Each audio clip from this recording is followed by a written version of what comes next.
Well, ladies and gentlemen, the situation in Texas, and now more broadly, is a dynamic one, with some calling what's going on a humanitarian crisis in light of the fact that there are millions of people that don't have power or heating or any means of cooking their food or water in many cases. Municipal water supplies have pipes bursting, and so people are getting text messages that they need to boil their water. There's a boil water advisory, and if you don't have power with an electric range, you can't do that. So it's you can see there's a cascading series of failures that is getting out of hand here. And I want to bring your attention particularly to this article. The Texas Agricultural Commissioner has issued a red alert regarding agriculture and our food supply chain in Texas, saying that farmers and ranchers are being affected by this interruption into electrical supply and to natural gas. We're unable to draw water to water our animals. We're not able to keep our animals warm. And this is really devastating for feed, livestock, and agricultural products.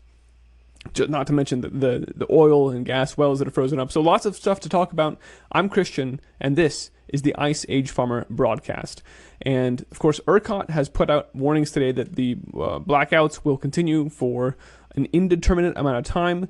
It will be days at least until people have full electricity back, but then they go on to say, we're not really sure how long it's going to take. What we're trying to avoid is a full collapse of the grid, which would take even longer to repair. They said, actually, quote, an uncontrolled blackout would leave Texans without power for an indeterminate amount of time, maybe a month. It's a little concerning to see them even acknowledging the possibility that if things get worse or if they can't transfer things. In fact, I also read down here that although we've been adding generators to the supply, trying to get generation up because consumption is through the roof, these generators are breaking down and we haven't been maintaining our grid as well as we'd like. So if generation keeps falling offline, and we're already seeing them starting to pull power from other parts of the country, which we didn't think that was supposed to happen, right? Texas grid is separate from the rest of the U.S., but you see these reports from, here example, in North Dakota. Their grid is going down. Here, a cattle rancher in North Dakota saying, yeah, they say our grid is overloaded. It's never happened before. Here again is another cattle rancher in Nebraska who says our power is getting shut down. This means our overhead doors don't operate. Our security and fire system doesn't work. It's freezing outside. What are we supposed to do? Again, cattle ranchers need power to keep their operations running. And then again, here from Keith Nystrom in South Dakota, who says, thanks a lot, guys. You've shuffled the power to go south, and they've shut down the grain elevators here. We're not critical infrastructure. That means I, as a farmer, have no way to get my product to market, which means I lose my income. And that means that livestock producers, ranchers, don't have grains to buy. So our food supply really is shutting down to a halt right now. And so it's, there are other states that have been affected by the winter storm. Kansas, Kentucky, Louisiana, you've seen reports of the grid going down and blackouts, but to see them extending all the way up into the plains is a crazy thing. All right, so now let's go to this warning from the Texas Agricultural Commissioner, who says this is a red alert situation. Texas Ag Commissioner Sid Miller issued a dire warning Tuesday about the statewide impact of the winter storm on agriculture and the food supply chain. He says farmers and ranchers across the state are seeing devastating effects from the cold weather on their livestock, on their feed availability, and on agricultural products. As your commissioner, I am issuing a red alert regarding agriculture and our food supply chain here in the state of Texas.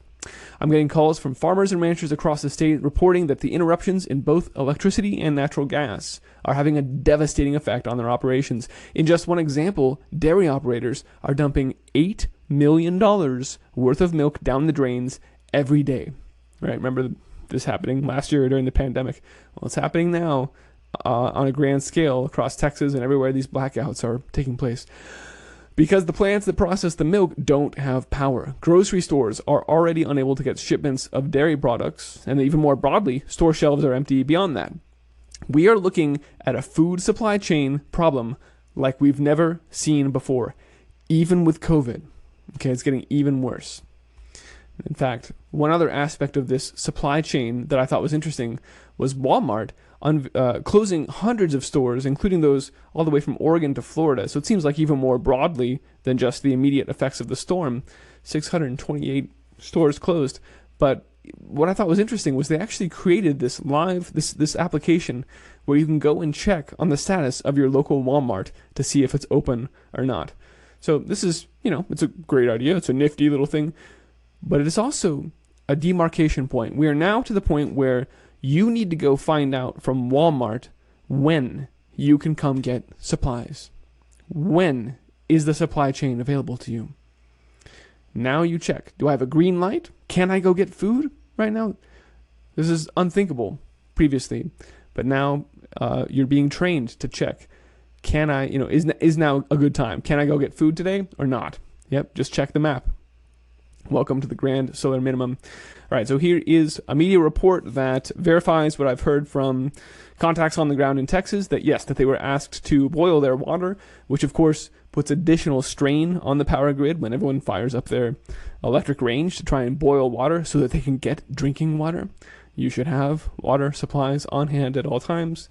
And then again, a contact of mine said that the local Motel 8, which kept power, so if you were really cold, you maybe were thinking about going to a motel for the night. Yeah, the Motel 8 was charging $460 a night there in Tarrant County.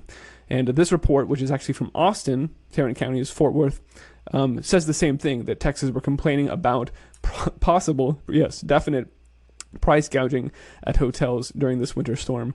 Hundreds and hundreds of dollars for a hotel room just to keep warm. The media, of course, has started to spin the narrative around this event that, just like with the fires in California, that, it's global warming that's causing this ridiculous cold storm. So here from the LA Times, Texas blackouts are showing that your power grid is not ready for climate change. Forbes also, in this article today, are investors going to learn the right lesson from these Texas blackouts?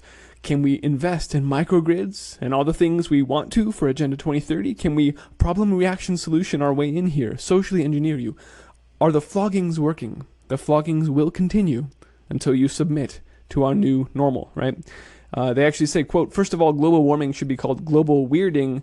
The climate change is bringing more extreme weather of all types. Well, of course, that's what we've been saying about an extended solar minimum, is that you have more extreme climate conditions of all types, right? More extreme precipitative extremes, more extreme temperature extremes, and the hailstorms, the volcanic and seismic activity. So they're just describing basically what we would expect to be experiencing given the solar activity right now. But of course, blaming it on you, blaming it on cow farts, so we can further push the agenda down your throat. To make sure that we're all clear that this is what has happened every other time that the sun has been dropping off into a solar minimum, I want to make sure to arm you with this page, which you can find at iceagefarmer.com/history, which takes you through the last few times this has happened. You can read all about Lewis and Clark making their way across North America and encountering ridiculously, minus 50, minus 60 degree temperatures, extreme hailstorms that killed people. You can hear about John Adams and Thomas Jefferson talking about the ground freezing to a depth of 2 feet. Yes, it's not unprecedented, as all of the media reports would have you think. This has happened before, and it has happened exactly during the Dalton minimum when the sun's output drops off, like we're currently experiencing right now. Again, it's not clear how many people have been affected yet by the blackouts. It is clear that there's been a tremendous amount of damage to water mains and municipal water supplies. We talked about the water treatment plant. That's why you have the boiling water advisory. So even though temperatures are expected to come back up, in fact, even in the 60s over the next few days, it's going to take some time to assess the damage as things thaw out. I've heard so much about people's swimming pools freezing over. There's going to be real problems with the water supply over the next few weeks. Stepping back again, I want to point out that, in fact, first, this piece from Kansas, while I haven't seen microgrids yet mentioned in any of the Texas coverage, I did catch it here coming out of the Kansas coverage. Roaming blackouts in Kansas start renewable conversations again. This unprecedented demand on our energy grid suggests that, quote, long-term, we must address an energy plan for Kansas to encourage power storage, microgrids, and that move to renewable energy resources. Never mind the fact that it was the wind turbines freezing up that contributed partially to the collapse of the Texas grid, including the nuclear power plant going down today because of the coolant freezing up and seizing the entire plant operations. And never mind that, we're going to fail forward. We're going to push even harder towards renewables. It's the same rhetoric we heard in the wake of PG&E's destruction and the blackouts in California and the fires out here. So unsurprisingly, the Agenda 2030 language is all over this event, and that alone would perhaps intimate that there's more going on than meets the eye. But also, again, like we said, the fact that the blackouts are now happening in other parts of the country, from Kansas, Louisiana. I've heard reports. Now we've seen Nebraska and North Dakota. Cattle ranchers there complaining that they're losing power and their operations are struggling with that. So it seems like a lot of states that have food production are disproportionately affected by this. But maybe I'm speculating. The other question I want to pose is, why is this happening, only days after ridiculously cold temperatures caused a similar situation in Europe and took down the grid across vast swaths of that population? It's never happened like this before. Not at this scale to see, and certainly not on 2 continents within a week, to see ridiculously record unprecedentedly cold temperatures take down our infrastructure at this scale. Welcome, ladies and gentlemen, to the grand solar minimum. This is what we've been warning about for some time. The threats to our power grid, the threats to our food supply. We are seeing it now in real time, and we'll keep our eye on it. It's a very dynamic situation. You can find this report at iceagefarmer.com. And of course, all of this further underscores the need to be prepared. You should have food and water on hand. You shouldn't be at the stores where they're having to call in crowd control and have huge lines out the door just to get a few days of supplies. You should have water so that if the municipal water supply has a breakdown like this, you're not unable to drink water. I mean, these people who can't boil their water are SOL right now. So probably goes without saying, but you just got to drive that home. You need to prepare for what's ahead. Thanks for watching, folks. You can find this report and all my reports on iceagefarmer.com. If you appreciate this broadcast and value the information I bring, please help me keep it running. There's a few ways you can do that listed at iceagefarmer.com/support. Thanks for watching, folks. Let's go grow more food. And by the way, for those of you in Texas, you can be starting seeds right now, even without power. Even though it's cold outside, your average first frost date is coming up here real soon now. So what better time without the power and the TV on, spend some time getting some seed trays ready and get those planted so that as things warm up and this situation shakes out, hopefully it unwinds safely and quickly, then you can get those starts out on the ground and get a head start on your garden. That's just the way I think. Let's look for the bright side here. You got plenty of time to start those seeds right now, assuming you got them in advance. All right, be well, folks.